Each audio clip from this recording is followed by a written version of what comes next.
जिस एजेंडा को लेकर हम लोगों के बीच में उतरते हैं, हो सकता है वो एजेंडा हम लोगों तक नहीं पहुंचा पाते। और पहुंचा क्यों नहीं पाते? फिर से मैं कहूंगा मीडिया, तो आप कहेंगे फिर हमारा नाम ले लिया। विपक्ष और मीडिया का चोली दामन का साथ है। आज का विपक्ष अनाथ है, ये आप मानिए। इसलिए कहता हूं, तीन कांग्रेस के नेताओं को मंच पर बिठा रखा है। रुक जाइए, तीन कांग्रेस पार्टी के नेताओं को हमने मंच पर बिठा रखा है। रुक जाइए, आप तो 6 और ले आइए बीजेपी के, उनको भी हम झेल लेंगे, आप चिंता मत करिए। आप सुन लीजिए पहले मेरी बात, पहले सुन लीजिए। जो नतीजे थे वो हमारी आशानुसार नहीं आए, न आपकी आशानुसार एग्जिट पोल्स सही रहे, न हमारी आशानुसार नतीजे सही रहे। आपको और हमें दोनों को आत्ममंथन करना चाहिए। लेकिन इस बात का गर्व जरूर है और एक संतुष्टि है कि जो हमारा वोट शेयर है वो 40% के आसपास अभी भी बना हुआ है। तो आप ये कह दें कि उत्तर भारत से कांग्रेस का सफाया हो गया, वो गलत है। हाँ, दक्षिण भारत से भाजपा का सफाया पूरी तरह से हो गया है और उत्तर भारत में 40% पे आज भी हम खड़े हैं। तो इससे ये साबित होता है कि पूरे भारत में शायद कांग्रेस इकलौती ऐसी पार्टी है जिसको आप पैन इंडिया पार्टी आज कह सकते हैं। लेकिन इसके साथ में एक लाइन और बोलना चाहूंगा। जिस तरह का मीडिया नरेंद्र मोदी जी को मिला है, बड़े किस्मत वाले हैं। कसम से कह रहा हूं, इतनी अच्छी किस्मत लेकर ये प्रधानमंत्री आए हैं। ऐसा मीडिया आप हमें 1 महीने के लिए दे दीजिए और 7 दिन के लिए ऐसी एजेंसीज दे दीजिए, ED, CBI, income tax, CAG, 7 दिन के लिए एजेंसीज और 1 महीने के लिए आज तक।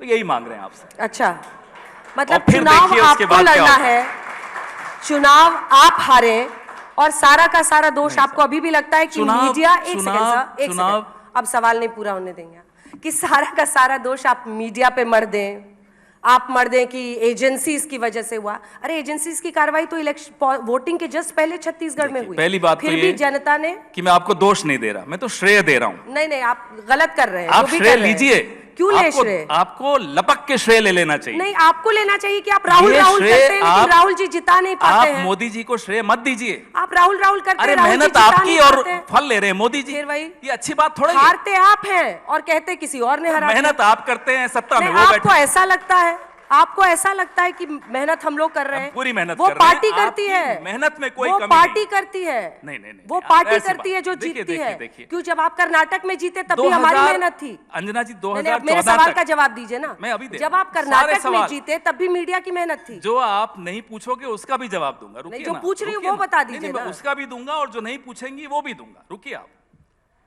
पहले 2014 तक क्या होता था? पार्टियां चुनाव लड़ती थी, मीडिया निष्पक्ष एक भूमिका निभाता था। 2014 के बाद एक इकोसिस्टम चुनाव लड़ते हैं। एक तरफ अकेली विपक्ष, दूसरी तरफ media, agencies, social media, political party. अब आप देखिए कितनी लेवल प्लेइंग फील्ड है क्या ये?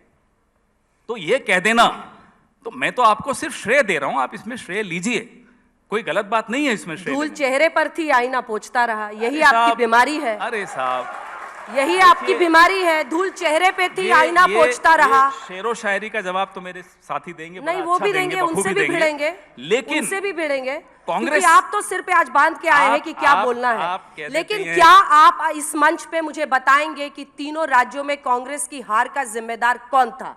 देखते हैं आज पवन खेड़ा कितनी ताकत और हिम्मत दिखाते हैं। देखिए साहब, बहुत स्पष्ट है, जिस एजेंडा को लेकर हम लोगों के बीच में उतरते हैं, हो सकता है वो एजेंडा हम लोगों तक नहीं पहुंचा पाते।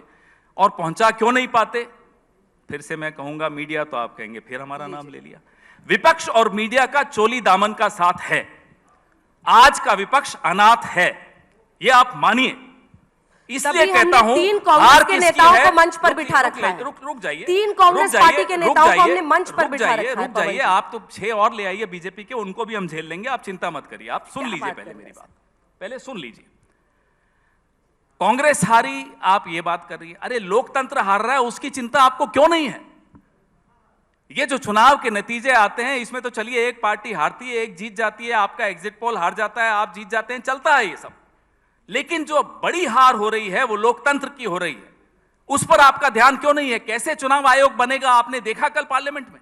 क्या इस तरीके से चुनाव आयुक्त बनाए जाएंगे? अगर ये कांग्रेस सरकार के दौरान होता तो आज नेशन विद अन्ना करके अंजना ओम कश्यप सुबह से रात तक चैनल पे चलाती और सड़क पर अन्ना हजारे आ जाते। क्यों नहीं आते अन्ना हजारे? क्यों नहीं चलाती अंजना ओम कश्यप? बताइए मुझे जरा। ये स्थिति है आज इस देश की। इससे आप कब तक बच सकते हैं? अकेला अनाथ विपक्ष लड़ रहा है और हमें गर्व है कि हम लड़ रहे हैं और लड़ते रहेंगे, मरने के दम तक लड़ते रहेंगे। हारे या जीते लड़ेंगे। नाखून कटा के शहीद मत बनिए बेवजह की। कर्नाटक आप जीतते हैं, कर्नाटक जीतते हैं तो हम लोग आप ही का गुणगान गाते हैं। जरा सा नाखून आप भी कटा लीजिए ना, जरा सा नाखून आप भी कटा लीजिए। देखिए लोकतंत्र में रक्त कैसे बहेगा। अरे सर, लोकतंत्र में की हत्या हो रही है और आपको यहाँ ये मजाक सूझ रहा है? नहीं नहीं, आप मजाक कर रहे हैं क्योंकि आप सारा का मजाक सारा नहीं कर रहे अंजना जी, हम तो कह रहे हैं और पे डाल रहे हैं। थोड़ा नाखून आप भी कटा लीजिए। दो स्पीकर और हैं, इनको भी थोड़ा मौका दे दीजिए पवन जी। आज तो पवन जी आवेश में, और अच्छी बात है लोकतंत्र में जब विपक्ष की ताकत हम लोग देखते हैं आवाज में। 3 नेताओं को हमने इसीलिए मंच दिया है क्योंकि आप लोग ये चाहते थे कि आपस में ही आप लोग आए और बात करें। लेकिन कर्नाटक आप जीतते हैं तब लोकतंत्र की हार नहीं होती है। आप हिमाचल जीतते हैं तो लोकतंत्र की हार नहीं होती है, वहां आपको ईवीएम नहीं जिताता है। लेकिन अन्य राज्यों में जरा कन्हैया जी को आपने ऐसी टिप्पणी की। जब हम कर्नाटक जीतते हैं, भाजपा कर्नाटक हारती है तो किसकी हार होती है? नहीं साहब, तब मोदी जी की हार नहीं होती। तब अंजना जी के मुंह पर ऐसे शिकन्ने आ जाती है जब उनको कहते हैं मोदी जी हार गए। नहीं साहब, मोदी जी नहीं हारे। पवन जी, कर्नाटक के मुख्यमंत्री हारे हैं। पवन जी एक सेकंड नहीं, एक सेकंड अब आपको सुनना होगा क्योंकि आप ये ये स्टेज आप हाईजैक नहीं कर सकते। I'm sorry, नहीं आप हाईजैक कर रहे हैं, आप हाईजैक कर रहे हैं क्योंकि वहां पर मुख्यमंत्री के चेहरे पर बीजेपी चुनाव लड़ी थी। की शाम को कहते हैं कि मुख्यमंत्री के चेहरे पर चुनाव लड़ी हार जाती है कन्हैया जी माइक उठा लीजिए। लोकसभा में कोई असर नहीं पड़ेगा। कन्हैया जी माइक उठा जब असली रिजल्ट आता है तो कहते हैं साहब आज अच्छा हुआ। लगता है पवन जी को बाकी चैनलों पे मौका मिल नहीं रहा है, तभी माइक नहीं छोड़ रहे हैं यहाँ पे। अच्छी बात है। लेकिन पवन जी अपनी आवाज इतनी मजबूत करिए कि जनता आपकी बातों को समझे, उसके बाद स्वीकारे भी। खाली यहाँ पर आकर सोच रहे हैं कि 4-5 बैट बॉल खेल लूंगा अगर मीडिया हस्तक्षेप बंद कर दे तो जनता हमारी बात सुनने को तैयार है। नहीं करता है, आप नहीं सुनने दे रहे। साक्षी है कि 3 यहाँ पर कांग्रेस के नेता बैठे हैं, प्रमोद तिवारी जी और कन्हैया जी को आप बोलने नहीं दे रहे हैं। हम इंतजार करते ले आइए 6 भाजपा वालों को। चलिए